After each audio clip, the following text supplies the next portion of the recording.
जय माता दी, जय मां ललितांबिका। कैसे हैं आप सभी? मैं उम्मीद करता हूं आप सभी स्वस्थ होंगे और आनंदित होंगे। भगवती जगदम्बा की कृपा आप और आपके संपूर्ण परिवार पर निरंतर बरस रही होगी। तो आज जो हम जानकारी लेके आए हैं वो इस विषय पर लेके आए हैं कि ऊर्जा का क्या खेल है और ऊर्जा हमारे साथ कैसे खेलती है। अगर हम ऊर्जा को ढंग से नहीं समझ पाते हैं तो वही ऊर्जा हमारा विनाश कर देती है, और यदि हम ऊर्जा के बारे में सही से समझते हैं तो हम बड़े बड़े कार्यों को सुलभ कर देते हैं। उस ऊर्जा के माध्यम से हम बहुत बड़े बड़े कार्य कर सकते हैं। तो जो भी ऊर्जा के खेल को नहीं समझ पाता वो जिंदगी भर परेशान रहता है। कितनी भी वो भक्ति कर ले, कितने भी वो मंत्र जाप कर ले, कितने भी अनुष्ठान कर ले, कितनी भी साधनाएं कर ले, लेकिन फिर भी उसके जीवन के कष्ट कम नहीं हो सकते। लेकिन जो व्यक्ति ऊर्जा को समझ जाता है, जो व्यक्ति ऊर्जा के खेल को समझ जाता है, वो व्यक्ति अपने आप ही खुद ठीक हो सकता है। वो व्यक्ति अपने आप ही बहुत बड़े बड़े कार्यों को सुलभ कर लेता है। तो आज इस वीडियो में ऊर्जा से रिलेटेड कि ऊर्जा कैसे कार्य करती है, ऊर्जा क्या क्या करने में सक्षम है, तो आज इस वीडियो में हम ऊर्जा से जुड़ी हुई बहुत सारी जानकारी लेकर आए हैं। वीडियो को अंत तक देखें। जानकारी पसंद आए तो वीडियो को एक लाइक अवश्य कर दें। कमेंट में जय माता दी लिखें। चैनल पर आप पहली बार आए हैं तो चैनल को सब्सक्राइब कर लें, क्योंकि इसी प्रकार की रोचक और ज्ञानवर्धक जानकारी लेके मैं आता रहता हूं। मेरा शुरू से एक ही मकसद है कि आप लोगों को मैं सक्षम बना सकूं, आप लोगों को मैं कुछ सिखा सकूं। और सभी से मेरी हाथ जोड़ के विनती है कि कोई भी मुझसे फोन नंबर या कॉन्टैक्ट नंबर ना मांगा करें, क्योंकि मैं खुद से किसी को जोड़ के नहीं रखना चाहता। मैं आप सभी को सक्षम बनाना चाहता हूं। आप सभी वीडियो देख करके ही बहुत कुछ समझ सकते हैं, क्योंकि मैं वीडियो को ही डिटेल में बनाता हूं। वीडियो मैं कभी इस तरह नहीं बनाता हूं कि आपकी कुछ समझ में ना आए। वीडियो में इसीलिए मैं विस्तार से बताता हूं, जिससे कि जो आप उन चरणों को यदि फॉलो करेंगे तो आप खुद सब कुछ सीख सकते हैं। तो देखिए, यहाँ आपका कुछ खर्च नहीं हो रहा है। थोड़ा सपोर्ट किया करें, वीडियो को एक लाइक अवश्य कर दिया करें, और जो भी मां ललितांबिका परिवार से जुड़ना चाहते हैं तो चैनल को सब्सक्राइब कर लें। तो देखिए, सबसे पहले हम समझते हैं कि ऊर्जा कैसे कार्य करती है। सबसे पहले हम बात करते हैं ऊर्जा क्या होती है। देखिए, हर कार्य को करने में एक ऊर्जा लगती है। यदि व्यक्ति को जीवित रहना है तो उसके लिए भी उसको ऊर्जा की आवश्यकता होती है, जो कि भोजन से व्यक्ति ऊर्जा प्राप्त करता है और वो अपने दैनिक कार्यों को करता है। वहीं यदि कोई ऋषि मुनि है, कोई संत है, तो वो क्या करते हैं, वो भोजन को इतना महत्व नहीं देते, वो भक्ति से ऊर्जा को प्राप्त करते हैं, और वो अपने स्थूल शरीर का विशेष ध्यान नहीं रखते, क्योंकि उन्हें पता है कि ये क्षण भर है, हमेशा एक जैसा नहीं रहेगा, इसमें उतार चढ़ाव होते रहेंगे। तो वो अपने कारण शरीर को और सूक्ष्म शरीर को ऊर्जा प्रदान करते हैं, और वो मंत्र जाप करते हैं, भक्ति करते हैं, तप करते हैं, जिससे कि उनके कारण शरीर और सूक्ष्म शरीर को बल मिले, जिसके कारण से वो भगवान तक पहुंचने के लिए ऊर्जा एकत्रित करते हैं। क्योंकि स्थूल शरीर भगवान तक नहीं पहुंच सकता, तो वो इस पर विशेष ध्यान नहीं देते। लेकिन जो व्यक्ति हैं, जो साधारण व्यक्ति हैं, वो अपने सूक्ष्म शरीर और कारण शरीर को ताकतवर नहीं करते हैं, वो उसको स्ट्रांग नहीं करते हैं, वो अपने स्थूल शरीर पर ज्यादा ध्यान देते हैं, स्थूल शरीर को सजाते हैं, स्थूल शरीर के लिए खाते हैं, पीते हैं, इन गतिविधियों में रहते हैं। वो सुंदर दिखना चाहते हैं, वो स्थूल शरीर को सजाते रहते हैं पूरी जिंदगी। और एक समय वो आता है कि व्यक्ति को समझ में आता है कि जो अब तक मैं जी रहा था वो असत्य है, मुझे कार्य अपने कारण शरीर और सूक्ष्म शरीर पर करना चाहिए था। खैर, ये विषय अलग है, लेकिन समझाने का तात्पर्य ये था कि ऊर्जा क्या होती है, ऊर्जा क्यों आवश्यक है। देखिए, ऊर्जा का सबसे सीधा मतलब है, आप इस तरीके से समझिए कि जैसे आपके पास बिजली है, तो आप चाहे उससे फ्रिज चला सकते हैं, चाहे उससे हीटर चला सकते हैं। लाइट एक ही है, बिजली एक ही है, लेकिन फ्रिज में और एसी में यदि आप यूज कर रहे हैं तो वो आपको ठंडक देगा, लेकिन वहीं आप हीटर में उसको प्रयोग कर रहे हैं तो वो आपको हीट देगा। ऊर्जा एक ही है, स्वरूप आप दे रहे हो। तो उसी प्रकार से ऊर्जा ब्रह्मांड में एक ही है, चाहे आप उसको भूत कह लीजिए, चाहे उसको भगवान कह लीजिए, एक ही ऊर्जा है। स्वरूप आप देते हैं, कर्म आपके होते हैं। अब बहुत से लोग क्या करते हैं कि जिनके पास हम जाते हैं कि हम नेगेटिविटी से परेशान हैं, तो देखिए, वहां कोई जो लोग होते हैं, वहां पहुंचकर हमें आराम क्यों मिलता है, क्योंकि वहां हमारा एक माइंड सेट हो जाता है कि अब हम यहाँ आ गए हैं, अब हम यहाँ से ठीक हो जाएंगे। तो वो एनर्जी उसी तरह से कार्य करने लगती है, और फिर सामने वाला व्यक्ति आपसे कहता है कि अब तुम ठीक हो रहे हो, अब इतना प्रेत तुम्हारा कट चुका है, अब इतना ये हो गया। देखिए, पहली बात तो एनर्जी को डिस्ट्रॉय नहीं किया जा सकता, इतना आप समझ सकते हैं। तो किसी भी प्रेत को आप कैसे काट सकते हैं? नहीं काट सकते, उसका स्वरूप बदल सकते हैं। यदि वो नेगेटिव है उसे पॉजिटिव कर दो, तो वही प्रेत देवता वाले फल देने लग जाएगा आपको। तो एनर्जी को बदल सकते हैं। जब हम किसी प्रेत को कहते हैं ना कि मुक्ति करा दी, तो मुक्ति का अर्थ क्या होता है कि प्रेत को पॉजिटिव कर दिया, प्रेत को सकारात्मक कर दिया, तो वो प्रेत योनि से अपने आप छूट जाता है, वो देव योनि को प्राप्त कर लेता है, वो पितृ योनि को प्राप्त कर लेता है। तो ये ऊर्जा का खेल होता है। अब बहुत से लोग कहते हैं कि हमारी भक्ति को कोई खा रहा है। तो देखिए, ये पहले भी मैं वीडियो बना चुका हूं, ऐसा कुछ नहीं हो सकता। यदि आप भगवान के लिए एक मंत्र बोल रहे हैं और बोलते समय आपने ये स्वीकार लिया कि ये मंत्र ब्रह्मांड का विचरण करते हुए मेरे इष्ट तक पहुंच रहा है, तो वो मंत्र उसी प्रकार आपके इष्ट तक पहुंचेगा। तो आपके शब्द, क्योंकि शब्द रूपी ब्रह्मांड है, आपके शब्द ही पूरे ब्रह्मांड का चक्कर लगा के आप तक पहुंचते हैं। बहुत से लोग कहते हैं ना कि वो इंसान तो पापी है फिर भी वो सुखी है। तो वो सुखी क्यों है? क्योंकि उसने जो कर्म किए हैं ना, वो ब्रह्मांड में विचरण कर रहे हैं, भोगना उसको पड़ेगा। जब उसके कर्म उसके पास आएंगे वापस, तो उसको भोगना पड़ेगा। बहुत से लोग कहते हैं हम भक्ति करते हैं लेकिन हमें भक्ति का फल नहीं मिलता। तो आप जो कर रहे हैं उसका भी यही हिसाब है। जिस दिन आपके भाग्योदय होगा, जिस दिन आपके कर्म, उन कर्मों को एक्सेप्ट करने लग जाओगे, तो वही भक्ति आपको प्राप्त होने लग जाएगी। तो ये सब ऊर्जा का खेल है। पूरे ब्रह्मांड को एकमात्र ऊर्जा शक्ति चला रही है। उस ऊर्जा शक्ति में से एक शब्द प्रकाशित हो रहा है, एक शब्द प्रकट हो रहा है, ओमकार। ओमकार शब्द से सारी ध्वनियां प्रकट होती हैं और उस एनर्जी से संपूर्ण चराचर जगत की एनर्जी कार्य कर रही है।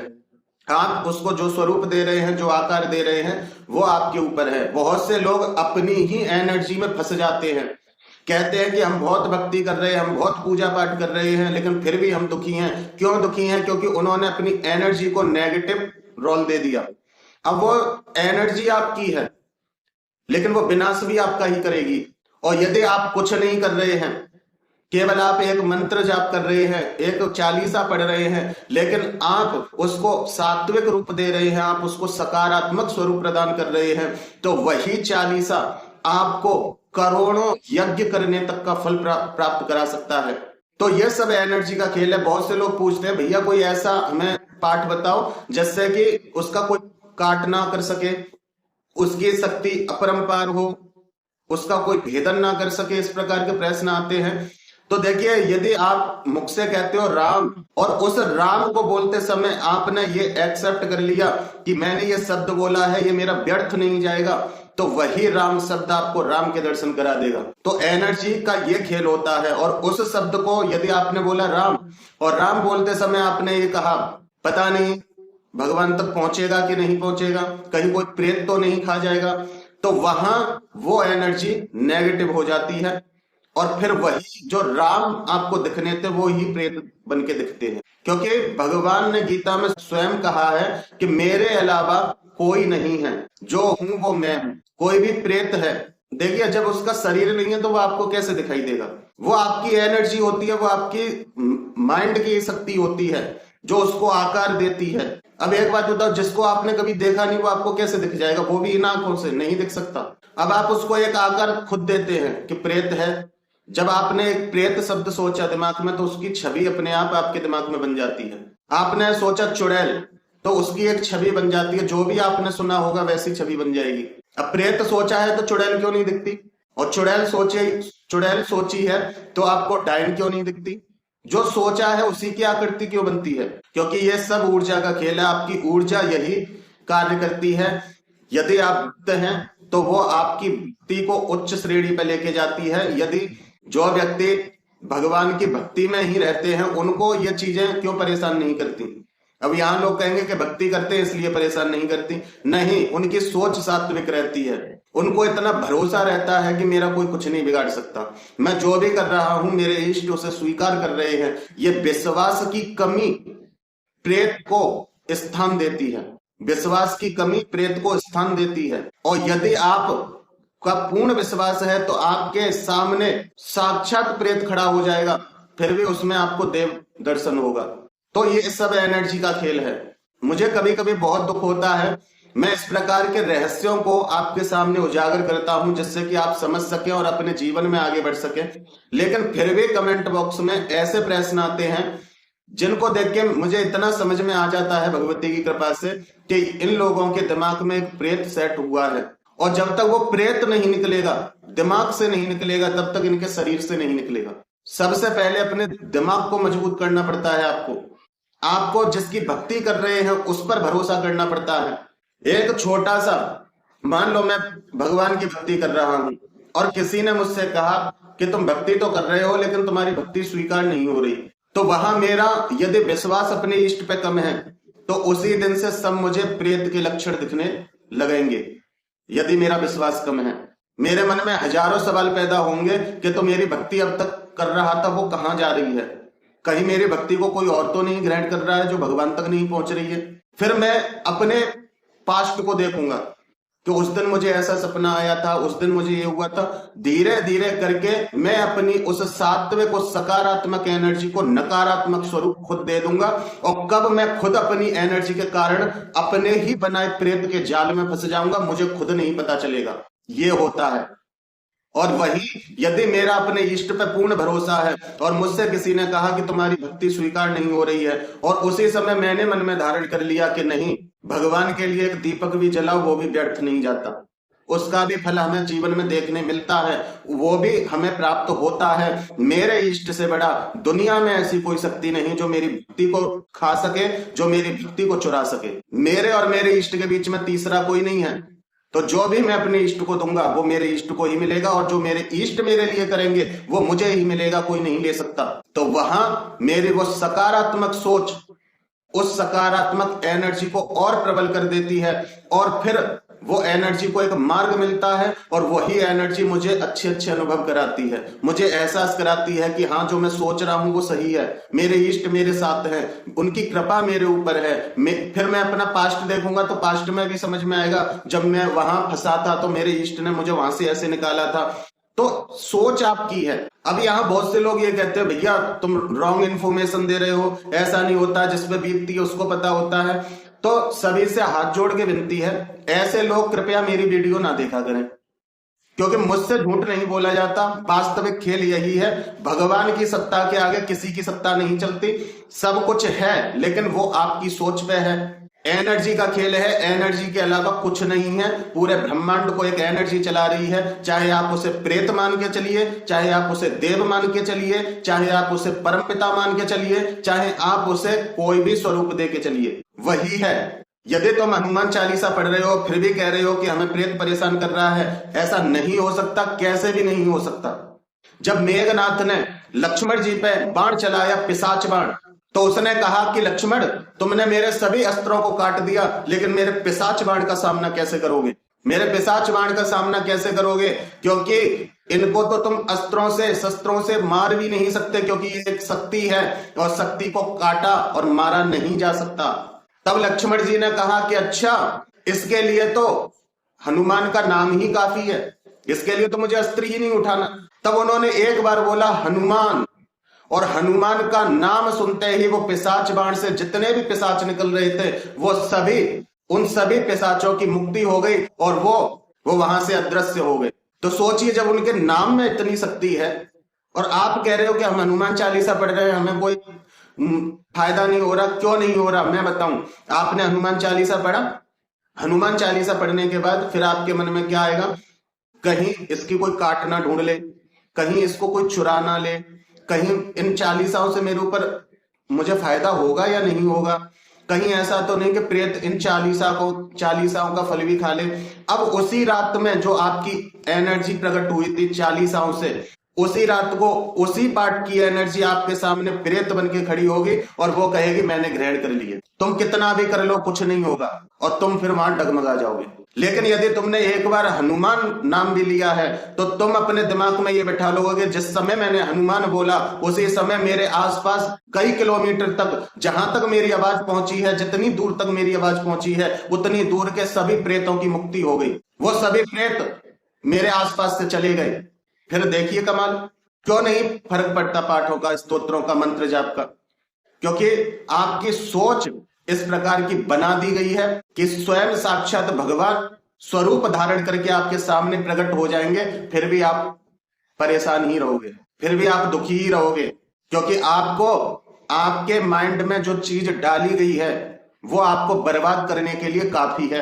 एक बात सोचिए, जिसको किसी ने नहीं देखा, जिसका कोई अस्तित्व नहीं है, धरती पर अपने कर्मों का भोग भोगने जो आत्मा आई थी वो इस धरा को छोड़ के जा चुकी है।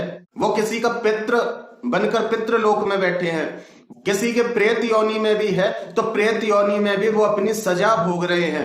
एनर्जी का ये खेल है, और जिस दिन आप एनर्जी को आकार देने लग जाओगे, मान लो छोटी सी सिंपल सी बात, मुझे प्रेत दिखा, छोटी सी बात मान के चलना, मान लो मुझे प्रेत दिखा और उस प्रेत को देख के मैंने मन में सोचा कि मुझे क्या करना चाहिए। देखिए, ऐसा मेरे साथ भी एक बार हुआ है, और ये तब की बात है जब मैंने आपको बताया है आप सभी लोगों को कि मैं भी इन चीजों से परेशान था, और इन चीजों से बाहर निकल के आज मैं आपको समझा रहा हूं। इतना डीप जा करके मैं उससे बाहर निकल के आया हूं, कुछ ना कुछ तो समझ के आया हूंगा, तो इसलिए मैं आपको समझा रहा हूं। एक बार क्या हुआ, जब मेरा एक माइंड सेट था, मैं किसी प्रेत समस्या से पीड़ित हूं, जब इस प्रकार की मेरे मन में भ्रांति थी, मैं बचपन से परेशान था, और मैंने कई वीडियो में इस चीज का जिक्र भी किया है, तो मैं बचपन से परेशान था। अब जबकि मैं एक ब्राह्मण हूं, सोचिए, मैंने वेदों का भी पाठ किया है, मैंने बचपन से व्रत रखे हैं, मैंने बचपन से मंत्र जाप किए हैं, मैंने बचपन से साधनाएं की हैं, मैंने सारे कार्य किए हैं, लेकिन मेरे माइंड में एक गोल सेट था, क्या कि प्रेत है। और ये भी गोल सेट हुआ था किसी कारण, बस वो भी कभी मैं बताऊंगा। इतनी समझ नहीं थी कि ऐसा नहीं हो सकता। उस समय इन चीजों का मैंने पठन पाठन तो जरूर किया था, लेकिन मैं रहस्यों को नहीं समझ पाया था। रहस्य मैं अपने गुरुजी से मिलने के बाद इन चीजों को समझ पाया हूँ। भगवती की कृपा जब हुई तो मैं इन चीजों को समझ पाया हूँ। उससे पहले मैंने सब कुछ पढ़ा, जैसे आज आप लोग पढ़ते हैं, पाठ स्तोत्र करते हैं, मंत्र जाप करते हैं, लेकिन आप उसको समझ नहीं पाते। ऐसे ही मैं नहीं समझ पाता था। तो मेरे माइंड में एक चीज सेट थी कि प्रेत खा जाता है पूजा को, प्रेत चुरा लेता है पूजा को, प्रेत ऐसा कर सकता है, प्रेत वैसा कर सकता है। मतलब एक समय आने पर मैंने भगवान से ऊंचा दर्जा प्रेत को दे दिया, जो कि अस्तित्व ही नहीं है, जिसका अस्तित्व ही नहीं है, क्योंकि वो जीवित था तब तक उसका अस्तित्व था। अब मृत्यु उपरांत उसका कोई अस्तित्व नहीं है। अब तो बस वो, यदि उसके कर्म खराब है तो वो प्रेत योनि में सजा भोग रहा है, यदि उसके कर्म अच्छे थे तो वो पितृ योनि में बैठा होगा, यदि उसके कर्म और ज्यादा अच्छे थे तो उसको किसी परिवार में जन्म मिल गया होगा, यदि फिर भी उसके और ज्यादा अच्छे कर्म थे तो उसकी मुक्ति हो गई होगी। ये चार चीजों से ज्यादा तो कुछ नहीं हो सकता। लेकिन ये चीज मैं नहीं समझता था। अब मैं क्या करता था कि मैं भक्ति पूजा करता था, सब काम करता था, लेकिन कमी मेरे अंदर यही थी जो आप लोग करते हैं। तो मुझे भी यही सपने आते थे, मुझे भी ऐसे डराया जाता था, मुझे भी बेड से खींच के ले जाया जाता था।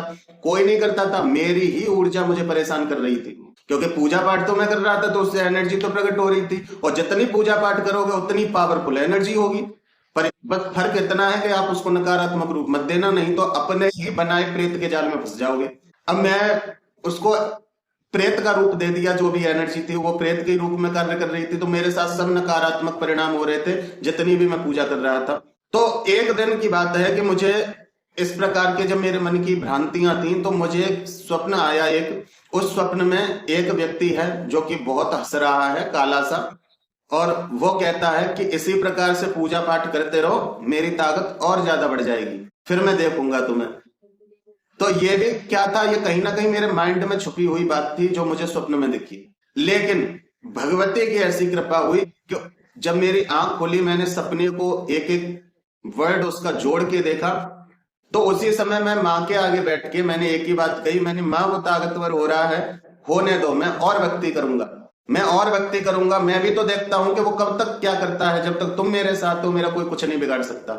उस दिन मैंने ये प्रण लिया और भक्ति अपनी और बढ़ा दी। लेकिन धीरे धीरे धीरे धीरे मैं उस सोच को सकारात्मक करने लगा।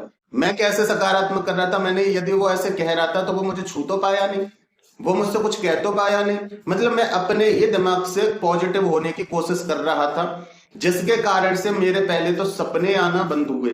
और जब सपने आना बंद हुए तो फिर मैं अपने आसपास के माहौल को सकारात्मक रूप में लेने लगा। यदि किसी ने मुझे गाली भी दी है तो मैं उसको इस प्रकार लेता था कि मान लो किसी का मैंने कभी दिल दुखाया होगा, कभी किसी को गाली दी होगी तो आज मुझे गाली खानी पड़ी, लेकिन मैं उस चीज पे नहीं लेके जाता था कि ये जो प्रेत है मेरे साथ, ये मेरे साथ ये सब कुछ करवा रहा है। मैं नेगेटिव नहीं सोचता था, मैं पॉजिटिव ही सोचता था। यदि मेरे साथ कितना भी गलत हो रहा था फिर भी मैं पॉजिटिव सोच रहा था, और जिसके कारण से मेरी वो एनर्जी पॉजिटिव हुई। और जब वो एनर्जी पॉजिटिव हुई तो सोचिए, जब नेगेटिव रूप था उसका तो पावरफुल थी, तो पॉजिटिव होगी तब भी तो एनर्जी तो मेरी है, तब भी वो पावरफुल है। तो मैं लोगों की मदद करने लगा उसी एनर्जी से। और यही एनर्जी का खेल सवारी वालों के साथ होता है कि जब उनको कोई शक्ति मिलती है पूजा पाठ से तो वो उसको पूजा पाठ तो बंद कर देते हैं, लोगों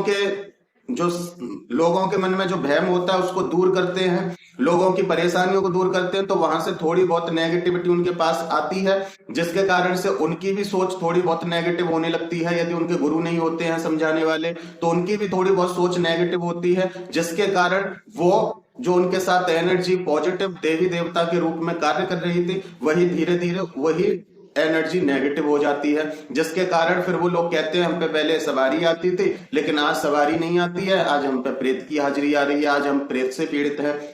तो ये सब एनर्जी का खेल होता है। 2-3 प्रश्न भी ऐसे आए थे। एक भाई का ये प्रश्न आया था कि जैसे मान लो हमने किसी की सौगंध खाई, लेकिन हम सौगंध पे बिलीव नहीं करते, लेकिन जिसकी हमने कसम खाई थी वो व्यक्ति इन चीजों पे बहुत विश्वास करता है। हमने उसकी झूठी कसम खाई थी तो क्या वो कसम उसको लगेगी? तो बिल्कुल लगेगी, क्योंकि आपने तो ये एक्सेप्ट कर लिया कि मैंने झूठी कसम खाई है, लेकिन वो इन चीजों में झूठ सच में ज्यादा बिलीव करता है। तो यदि जब उसको आपके बारे में पता चलेगा कि आपने उसकी झूठी सौगंध खाई है तो जो उसकी एनर्जी है उस समय जो उसके माइंड में छवि बनेगी कि झूठी सौगंध खाने से ये होता है, वैसा ही उसकी एनर्जी कार्य करने लगेगी और वैसे ही उसके साथ गतिविधि होगी और वो परेशान हो जाएगा अपनी ही एनर्जी से। जबकि आपने सौगंध खाई, आपका उसमें कोई वो नहीं है, कोई किसी के ना तो कर्मों को काट सकता है ना कोई किसी के कर्मों को बना सकता है, लेकिन उसी की एनर्जी उसी की सोच उसी पे वार करेगी। एक प्रश्न ये था कि जैसे कहते हैं कि सामने से यदि बिल्ली रास्ता काट जाए तो क्या अशुभ होता है? यदि इस चीज को ना माने तो क्या हमें इन चीजों का भुगतान करना पड़ता है? तो देखिए, बिल्ली रास्ता का काटना अशुभ नहीं होता है, ये बात अपने दिमाग से निकाल दीजिए। जो इंसान से विपरीत हैं वो क्या करते हैं, हम लोग क्या करते हैं कि हम लोग फोन में बिजी रहते हैं, हम लोग टीवी में बिजी रहते हैं, हम लोग दुनियादारी में बिजी रहते हैं, तो हम इतनी जल्दी संकेतों को नहीं समझ पाते हैं, क्योंकि हमारी माइंड बहुत कुछ देख रहा सुन रहा होता है तो हम उस पर पहले ध्यान देते हैं, प्रकृति के संकेत को नहीं समझते। लेकिन ये जो जीव जंतु होते हैं ये प्रकृति से जुड़े हुए होते हैं, इनको आभास पहले से हो जाता है। यदि कुछ गलत होने वाला है, प्रकृति संकेत जब देती है तो ये आभास कर पाते हैं, जिसके कारण से ये हमें सचेत करते हैं। तो ये अशुभ नहीं होता, ये आपको सचेत किया जाता है। यदि आप उस चीज को समझते हैं, आपके साथ जो दुर्घटना होने वाली है उससे बचने के लिए आपको ये संकेत दिया जा रहा है। कोई भी जीव जंतु अशुभ नहीं है, सब भगवान के बनाए हुए हैं। कोई इसका सीधा सा मतलब ये है कि ये प्रकृति के ज्यादा नजदीक है, क्योंकि ये जो हम लोग लाइफ स्टाइल जी रहे हैं वो ये लोग नहीं जी रहे, ये प्रकृति की गोद में पल रहे हैं। जो प्रकृति इन्हें समय पे खाने दे रही है वो ये खा पा रहे हैं, जो प्रकृति के नियंत्रण में है, एक तरह से ये कह लीजिए। तो प्रकृति के साथ जो भी उतार चढ़ाव होता है ये उसको भांप लेते हैं और आपको सचेत करते हैं। तो ये बात होती है, ये अशुभ नहीं होता है।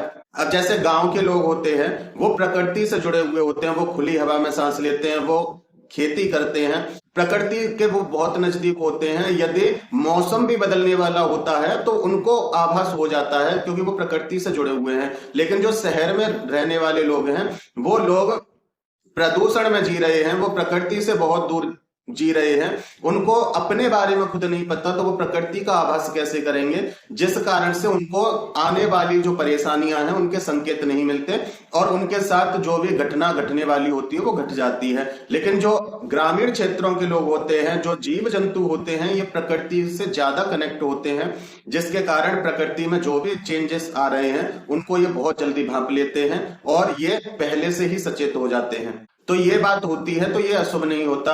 एक प्रश्न ये आया था, एक बहन ने ये पूछा था कि ध्यान साधना जो भी लोग करते हैं, क्या उनकी भी एक अपनी अलग दुनिया होती है? तो जी बिल्कुल अलग दुनिया होती है, क्योंकि ये जो हम आंखों से देख पा रहे हैं ये हमारी दुनिया है। लेकिन ऐसे ही बहुत सारे, आपने सुना होगा कोटि ब्रह्मांड, कोटि मतलब करोड़ों ब्रह्मांड हैं, करोड़ों ब्रह्मांड में करोड़ों प्रकार के जीव जंतु हैं, करोड़ों प्रकार के मनुष्य हैं, करोड़ों देवी देवता हैं। तो अपना अपना अपना है सब कुछ।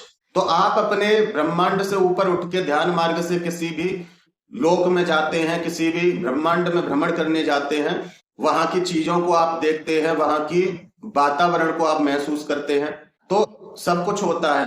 ध्यान की भी अपनी अलग दुनिया है। अब वो कह रही थी कि ध्यान में फंस जाएं तो क्या करें? तो देखिए, मैंने पहले ही बताया कि पहली बात तो ध्यान बिना किसी के गाइडेंस में नहीं करना चाहिए, किसी की गाइडेंस में ही ध्यान कीजिए। दूसरी बात, जब हम ध्यान के मार्ग से किसी भी लोक में या किसी भी जगह हम जाते हैं तो वहां की ना तो हमें कोई चीज लेके आनी होती है अपने साथ, ना हमें किसी चीज को वहां छूना होता है, ना हमें वहां किसी से बात करनी होती है। क्यों? क्योंकि फिर हम उस ब्रह्मांड से कनेक्ट हो जाते हैं। एक आपने देखा होगा कि एक द्वार खुल जाता है, तो उस द्वार को हमें नहीं खोलना होता, क्योंकि क्या पता हम कैसे लोक में जाएं और वहां से हम अपने साथ क्या लेके आ रहे हैं, तो वो गलत है। क्योंकि फिर आपको भविष्य में बहुत समस्या होंगी और आपके आसपास के लोगों को भी बहुत समस्या होंगी। तो इसलिए दूसरे लोक का द्वार आपको कभी नहीं खोलना चाहिए। और जब भी आप ध्यान साधना करते हैं तो आपको सही गाइडेंस मिलनी चाहिए और आपका ऑरा मजबूत होना चाहिए, तब आप किसी भी लोक में जा सकते हैं। अब आप यहाँ बैठ के ध्यान साधना कर रहे हैं, तो क्या अन्य लोगों के लोग क्या पागल थोड़ी हैं? उनके पास भी शक्तियां हैं, वो भी साधनाएं करते होंगे, वो भी अपने जाने कैसी कैसी उनके पास शक्तियां होंगी। तो आप ये भ्रम बिल्कुल निकाल दीजिए कि मतलब हम ही पावरफुल हैं। तो हर जगह के अपने अपने नियम हैं, उन नियमों का हमें पालन करना होता है। जो हमें गुरु बताता है, गुरु की ही देख रेख में हमें ये कार्य करने चाहिए। गुरु का एक ऑरा हमारे पास होना चाहिए, गुरु मंत्र की सिद्धि हमारे साथ होनी चाहिए, तब गुरु हमें वहां से बचा के ला सकता है। नहीं तो आप किसी लोक में फंस गए तो वापस आना मुश्किल हो जाएगा आपका, क्योंकि ये पूरा ब्रह्मांड एक एनर्जी का खेल है और इस ब्रह्मांड में सब प्रकार की एनर्जी है। तो ऊर्जा का खेल ये है, आप खुद देख लीजिए, खुद समझ लीजिए। और यदि आप ऊर्जा के खेल को समझ गए तो प्रेत को देव बना लोगे और देव को प्रेत बना दोगे। आप अपनी शक्तियों को समझ जाओगे, उस दिन आप खुद परमात्मा के स्वरूप हो, आप परमात्मा स्वरूप हो। आप अपने अंदर की छुपी शक्तियों को समझें, एनर्जी के खेल को समझें, आप सब कुछ करने में सक्षम हैं। तो आज की वीडियो में यही जानकारी थी। मैं उम्मीद करता हूं कि मेरे द्वारा दी हुई जानकारी आपको समझ में आई होगी और पसंद आई होगी। जानकारी पसंद आई है तो वीडियो को एक लाइक अवश्य कर दें, कमेंट में जय माता दी लिखें। चैनल पर आप पहली बार आए हैं तो चैनल को सब्सक्राइब कर लें। फिर मिलते हैं एक ऐसी ही अगली वीडियो में एक नई जानकारी के साथ। तब तक अपना और अपने परिवार का ध्यान रखें, भगवान की भक्ति करें, निरंतर भक्ति करें और भक्ति पथ पर आगे बढ़ते रहें। जय माता दी, जय मां ललितांबिका।